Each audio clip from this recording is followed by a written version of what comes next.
Welcome in my YouTube channel. मैं CA प्रतीक अग्रवाल। इस video में आप लोगों को कराने वाला हूं सीए फाउंडेशन का एक बहुत ही इंपॉर्टेंट टॉपिक है रिडम्पशन ऑफ प्रेफरेंशियल्स, और बहुत सिंपल टॉपिक भी है। थोड़ी सी चीजों को याद रख के आप इस क्वेश्चन को पूरा सही करके आ सकते हो। तो चलिए स्टार्ट करते हैं रिडम्पशन ऑफ प्रेफरेंशियल्स। तो रिडम्पशन ऑफ प्रेफरेंशियल्स स्टार्ट करने से पहले हमें समझना पड़ेगा कि प्रेफरेंशियल्स होते क्या हैं। तो प्रेफरेंशियल अगर देखा जाए तो इक्विटी शेयर्स की तरह ही होते हैं, बस इनको कुछ प्रेफरेंशियल राइट होते हैं। अगर हम इक्विटी के कंपैरिजन में देखें तो इनको कुछ प्रेफरेंशियल राइट होते हैं, और ये प्रेफरेंशियल राइट दो तरीके के होते हैं। कौन कौन से देखते हैं आइए। तो सबसे पहले बात करते हैं कि प्रेफरेंशियल्स होता क्या है। तो preferential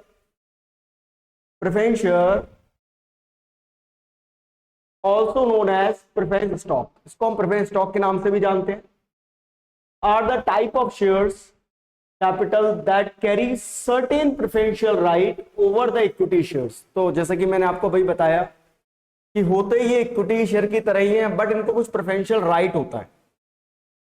these right typically related to, क्या राइट होता है इनके पास? इनके पास दो राइट होते हैं। कौन कौन से? एक होता है पेमेंट ऑफ डिविडेंड का राइट, पेमेंट ऑफ डिविडेंड का राइट, और दूसरा कौन सा राइट होता है? पेमेंट ऑफ डिविडेंड का right and repayment of capital right. Dividend को पे करने का राइट होता है और कैपिटल को पे करने का राइट होता है। अब कैसे? डिविडेंड को पे करने का राइट क्या होता है? इनको डिविडेंड पे करने का प्रेफरेंशियल राइट होता है, यानी कि इक्विटी शेयर होल्डर को पे करने से पहले इनको डिविडेंड पे किया जाता है।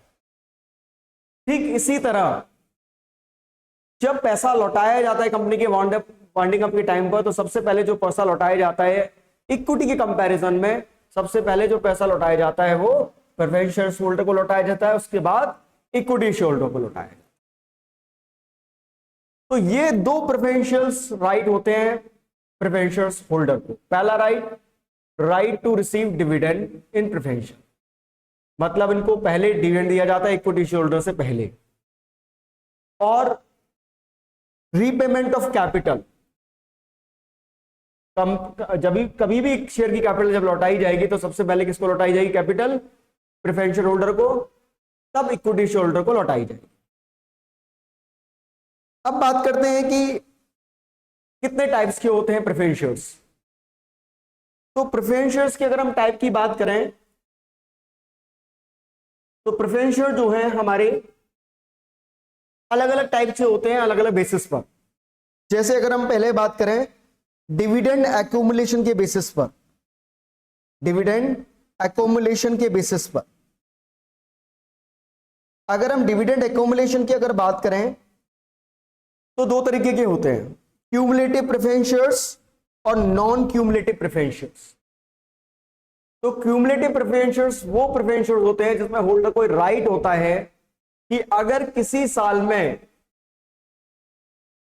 प्रॉफिट नहीं है डिविडेंड बांटने के लिए या इनएडुकेट है, तो इनका जो डिविडेंड है वो एक्यूमुलेट हो जाता है आने वाले सालों।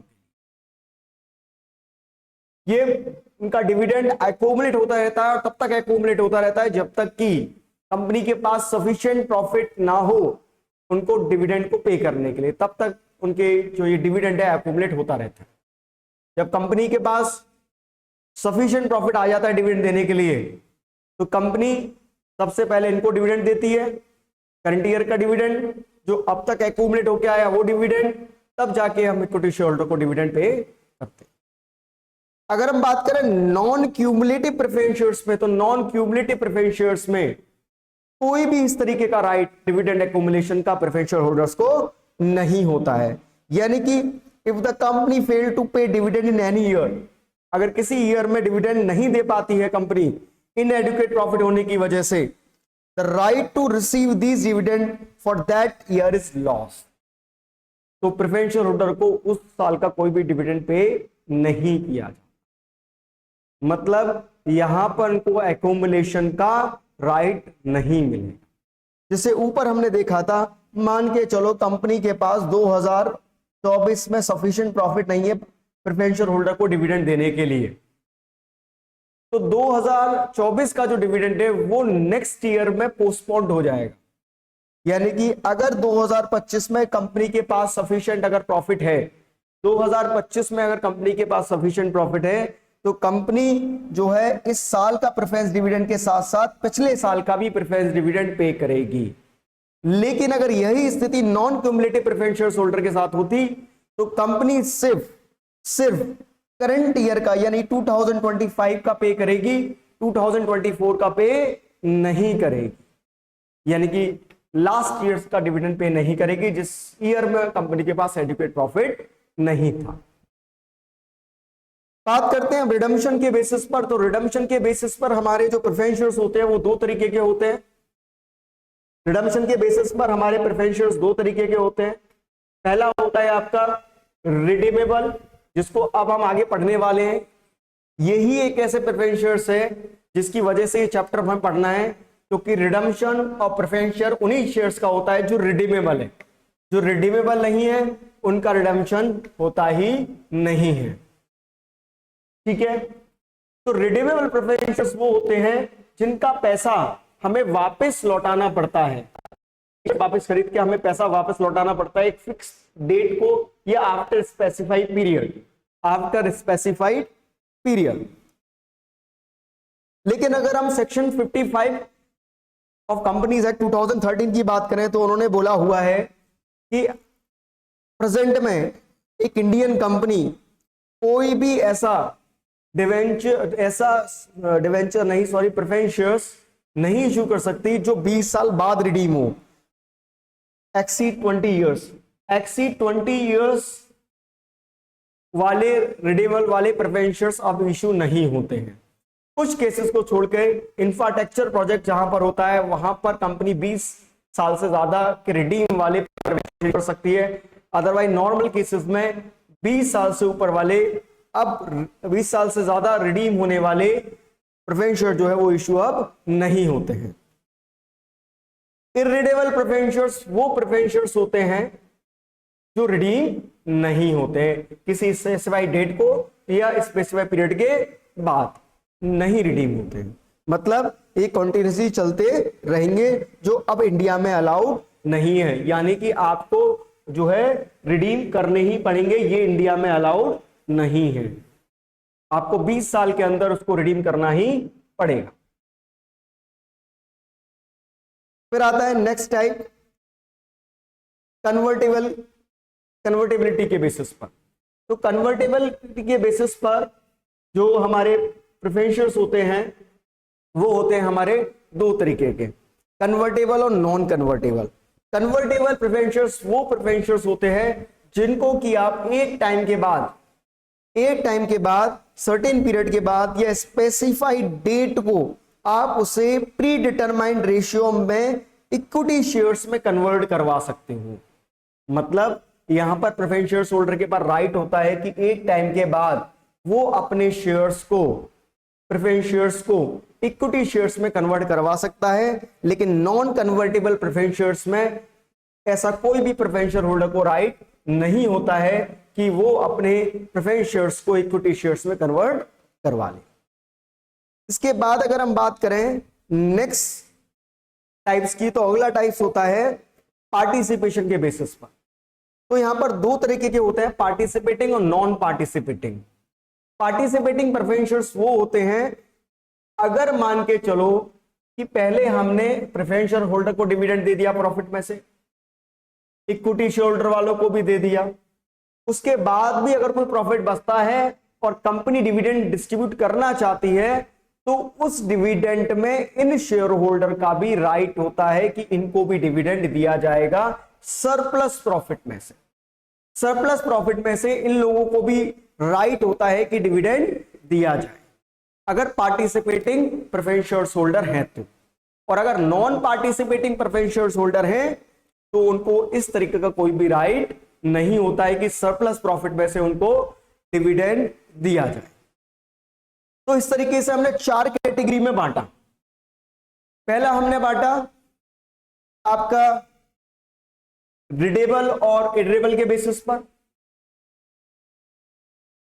पार्टिसिपेटिंग नॉन पार्टिसिपेशन के बेसिस पर, कन्वर्टेबिलिटी नॉन कन्वर्टेबिलिटी के बेसिस पर, और क्यूमुलेटिव और नॉन क्यूमुलेटिव के बेसिस पर।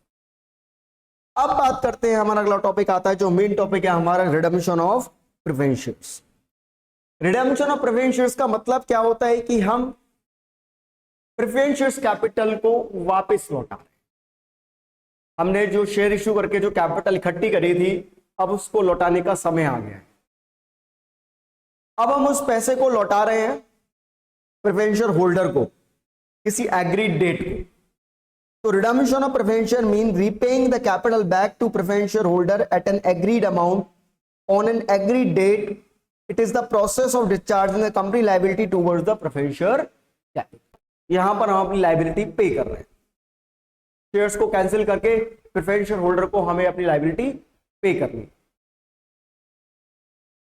तो अगर हम बात करें तो उसको कौन सा सेक्शन डील करता है कंपनीज एक्ट का, रिडम्पशन ऑफ प्रिफरेंस शेयर्स को? तो सेक्शन 55 डील करता है, जो हमें गाइड करता है कि कैसे हमें redemption of preference shares capital को परफॉर्म करना है, कैसे हमें अकाउंटिंग एंट्री करनी है। तो सबसे पहले कंडीशंस क्या बताइए कंपनी सेक्शन 55 कंपनीज एक्ट में, कि आप रिडम्पशन ऑफ प्रिफरेंस शेयर्स तभी कर सकते हो जो ऑथराइज बाय द आर्टिकल हो। आर्टिकल ऑफ एसोसिएशन AOA आपको ऑथराइज करता हो कि आप अपने प्रिफरेंस शेयर्स को रिडीम कर सकते हो। दूसरा, fully paid up preference shares ही रिडीम हो सकते हैं। अगर partly paid up preference shares हैं, अगर partly paid up preference shares हैं, तो सबसे पहले आपको अपने प्रिफरेंस शेयर्स को फुली पेड अप में कन्वर्ट करना पड़ेगा, यानी कि जो कॉल बची हुई है वो कॉल आपको मंगानी पड़ेगी, तभी उसके बाद आपका रिडम्पशन का प्रोसेस स्टार्ट होगा। इसके बाद अगली कंडीशन है कि आप रिडम्पशन का सोर्स क्या रहेगा, कहां से करोगे? तो सोर्स, दो सोर्स बताए गए हैं। पहला सोर्स है proceed of fresh issue of share made to the purpose of such redemption, यानी कि आपको फ्रेश इक्विटी शेयर्स इश्यू कर रहे हैं, फ्रेश आपको इक्विटी शेयर्स इश्यू करने हैं,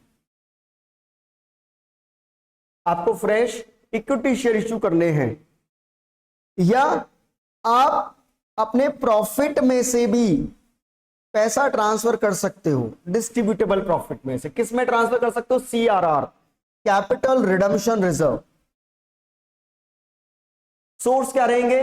दो, जहां तो आप इक्विटी शेयर्स इश्यू कर सकते हो, जितनी फेस वैल्यू के आप प्रिफरेंस शेयर्स रिडीम कर रहे हो उतनी फेस वैल्यू के बराबर या तो आप इक्विटी शेयर इश्यू कर सकते हो, या आप अपने अनडिस्ट्रीब्यूटेड प्रॉफिट में से जो फ्री प्रॉफिट्स होते हैं उनको आप CRR में ट्रांसफर कर सकते हो, या दोनों भी कर सकते हो, प्रोपोर्शनेट, आधा ये आधा वो, दोनों मिलाकर भी आप कर सकते हो। लेकिन जितनी फेस वैल्यू के बराबर का, जितनी फेस वैल्यू के आप प्रिफरेंस शेयर रिडीम कर रहे हो उतनी फेस वैल्यू के बराबर पैसा या तो इक्विटी शेयर इश्यू हो जाए, या CRR में ट्रांसफर हो जाए, या दोनों कर लो आप, लेकिन उतना टोटल अमाउंट आपका हो जाना चाहिए।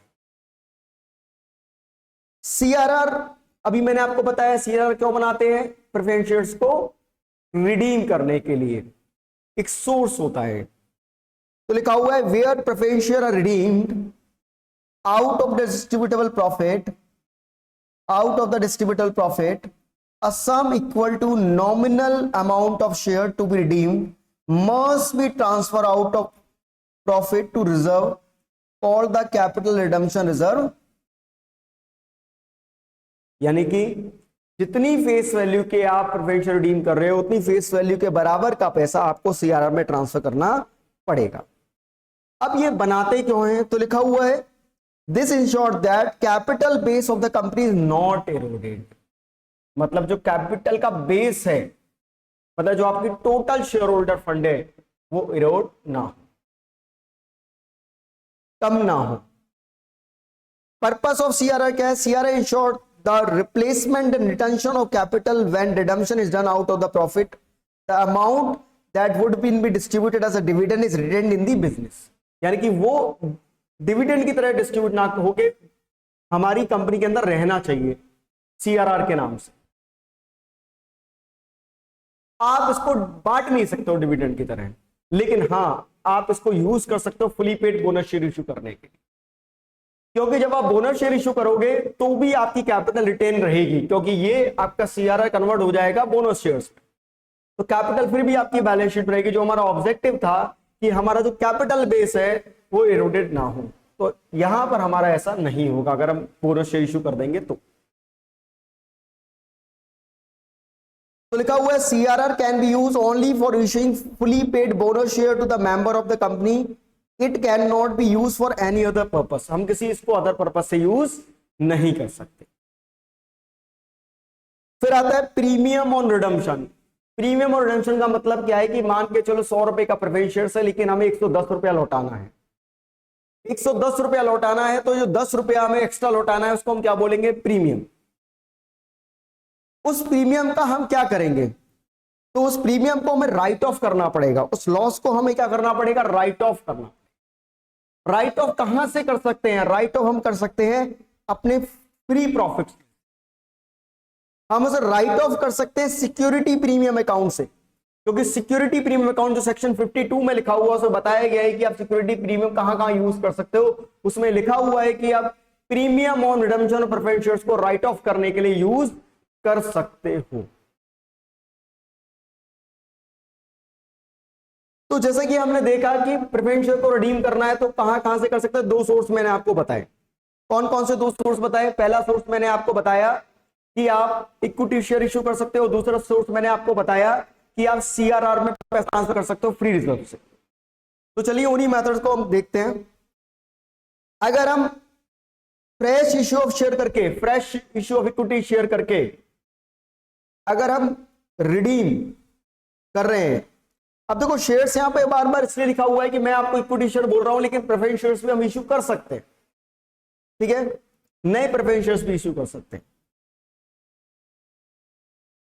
No transfer to share required, अगर आप इक्विटी शेयर इशू कर रहे हो तो आपको सीआरआर में ट्रांसफर करने की जरूरत नहीं, क्योंकि मैंने आपको बोला कोई भी एक काम कर सकते हो, कोई भी एक काम कर सकते हो, आप सीआरआर में भी ट्रांसफर कर सकते हो, इक्विटी शेयर भी इशू कर सकते हो, दोनों मिलाकर भी कर सकते हो। तो अगर मैं सारा अगर इक्विटी शेयर के थ्रू करना चाहूं तो कर सकता हूं, कोई प्रॉब्लम नहीं है। Redemption out of distributable profit, अगर आप डिस्ट्रीब्यूटेबल प्रॉफिट में से करना चाहते हो तो आपको सीआरआर में ट्रांसफर करना पड़ेगा। तो लिखा हुआ है company uses it's accumulated distributed profit, यानी कि जनरल रिजर्व यूज कर सकते हो, पीडल अकाउंट यूज कर सकते हो, डिविडेंड इक्वलाइजेशन रिजर्व यूज कर सकते हो रिडेम्पशन के लिए। फ्री तरीके के जितने भी रिजर्व हैं वो आप यहां पर यूज कर सकते हो।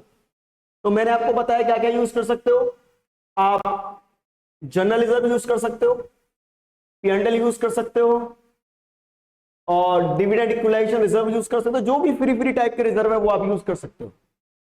कितना आपको ट्रांसफर करना, सीआरआर पे तो लिखा हुआ है sum equal to the nominal value of share redeem must be transfer to the capital redemption reserve account. Reserve that are not available for distribution as a dividend, यानी कि security premium, revaluation reserve, capital reserve, उसको आप use नहीं कर सकते CRR में transfer करने के लिए। ये बात आपको ध्यान रखनी है। सिर्फ फ्री टाइप के रिजर्व भी आप यूज कर सकते हो सीआरआर में ट्रांसफर करने के लिए, जो फ्री नहीं है जैसे सिक्योरिटी प्रीमियम, कैपिटल रिजर्व, उसको आप यूज नहीं कर सकते। और अगर आप शेयर इश्यू करना चाहो और दोनों का कॉम्बिनेशन यूज करना चाहो तो भी आप कर सकते हो। आपने इक्विटी शेयर इश्यू कर दिए, आपने इक्विटी शेयर इश्यू कर दिए, अब जितनी रिक्वायरमेंट और है, यानी कि face value preference share redeem, जितनी फेस वैल्यू के आपने शेयर रिडीम करे minus proceed from fresh issue, जितने आपने शेयर फ्रेश इशू कर दिए वो माइनस कर दो, तो बाकी बचा आपको सीआरआर में ट्रांसफर करना पड़ेगा। अब बात करते हैं कि अकाउंटिंग एंट्रीज क्या होंगी। तो आपको कुल मिला के आपको जो स्टेप ध्यान रखने हैं, कुल मिला के मैं जो आपको स्टेप बताने वाला हूं वो बताने वाला हूं 6 स्टेप। अगर ये 6 स्टेप अगर आप याद रख लेंगे तो आपका क्वेश्चन बड़े आराम से हो जाएगा। ये कौन कौन से 6 स्टेप है? सबसे पहला स्टेप है कि ensure fully paid up. Ensure fully paid up का मतलब यह है कि अगर शेयर फुली पेड अप नहीं है तो सबसे पहले आपको शेयर फुली पेड अप बनाना है। ये हर जरूरी नहीं ये हर केस में एंट्री हो, ये केवल उसी केस में एंट्री होगी, पहली वाली स्टेप फर्स्ट वाली एंट्री उसी केस में होगी जब आपके शेयर पार्टली पेड अप है, तो आपको कॉल करनी पड़ेगी बैलेंस अमाउंट के लिए। तो हमने की ये कॉल, ठीक है ना, कॉल करके आपको रिसीव करना पड़ेगा, कॉल करके आपको ये पैसा रिसीव करना पड़ेगा। फिर ascertain the amount to be redeemed, कितना अमाउंट आपका रिडीम्ड होना है, यानी कि जितने शेयर्स आप रिडीम कर रहे हो उसके लिए आप लायबिलिटी क्रिएट करोगे प्रेफरेंशियल होल्डर के लिए। मतलब शेयर्स कैंसिल करके आपको किसको पैसा देना है, प्रेफरेंशियल होल्डर को पैसा देना है। तो आपने शेयर कैंसिल करी, preferential capital account debit, loss हो गया, प्रीमियम पे करना है मेरे को, अगर प्रीमियम है तो। हर केस में जरूरी नहीं है, जहां पर आप 100 की जगह 110 रुपए वापस लौटा रहे हो, वहां पर जो 10 रुपए है वो क्या है, हमारा premium on redemption of preference shares to preferential holder account, यानी कि 110 रुपए। मान के चलो 100 रुपए का प्रेफरेंस शेयर्स है, 10 रुपए आप प्रीमियम पे कर रहे हो, तो 100 रुपए की शेयर कैपिटल कैंसिल कर रहे हो, 10 रुपए का प्रीमियम पे करना है, टोटल मुझे 110 रुपया पे करना है प्रेफरेंशियल होल्डर, टोटल 110 रुपया मुझे प्रेफरेंशियल होल्डर को पे करना है। इसके बाद जब आपको यह पता लग गया कि कितने शेयर्स की वैल्यू के, कितनी फेस वैल्यू के शेयर रिडीम कर रहे हैं, तो उतनी फेस वैल्यू के बराबर या तो आपको सीआरआर में ट्रांसफर करना है फ्री रिजर्व से और पीएनएल अकाउंट से, या आप इक्विटी शेयर्स भी इशू कर सकते हो। इक्विटी शेयर प्रीमियम पर भी इशू हो सकते हैं, to security premium bank account debit to equity share capital to security premium, premium पे भी इशू हो सकते हैं और विदाउट प्रीमियम भी इशू हो सकते हैं। जरूरी नहीं कि प्रीमियम पे ही हो, प्रीमियम हो भी सकता है, नहीं भी हो सकता है, दोनों बातें। लेकिन हाँ, ये बात आपको ध्यान रखनी है कि जितनी फेस वैल्यू के आप ये प्रेफरेंशियल रिडीम कर रहे हो, जितनी फेस वैल्यू के प्रेफरेंशियल रिडीम कर रहे हो, उतनी फेस वैल्यू के बराबर या तो सीआरआर में चला जाना चाहिए या इक्विटी शेयर की फेस वैल्यू उतनी की इशू हो जानी चाहिए, या दोनों मिलाकर हो जाए, लेकिन हो जाना चाहिए। अगर नहीं होगा तो आपने नॉन कंप्लायंसेस कर दिया सेक्शन 55 कानून का। कभी कभी ऐसा भी होता है कि हमें फंड का अरेंजमेंट करना होता है, तो क्वेश्चन हमसे कुछ इन्वेस्टमेंट वगैरह बेचने के लिए कह देता है, तो इन्वेस्टमेंट बेच देंगे, bank account debit to investment, loss होगा तो डेबिट में आ जाएगा और प्रॉफिट होगा तो क्रेडिट में आ जाएगा। इसके बाद प्रेफरेंशियल होल्डर की जो हमने सेकंड स्टेप में लायबिलिटी बनाई थी, उसका पेमेंट करने का समय आ गया, तो उसको पेमेंट कर दो preferential holder account debit to bank account. Then इसके बाद जो हमने प्रीमियम पे किया था, सेकंड स्टेप पे प्रीमियम ड्यू किया था हमने, premium redemption of preference shares, उसको राइट ऑफ करने का समय आ गया। राइट ऑफ कहां से कर सकते हैं, पीएनएल अकाउंट से भी कर सकते हैं, जनरल रिजर्व से भी कर सकते हैं, और जैसे कि मैंने आपको बताया सिक्योरिटी प्रीमियम में लिखा हुआ है सेक्शन 52 में कि कहां इसको यूज कर सकते हैं, तो वो भी हम कर सकते हैं।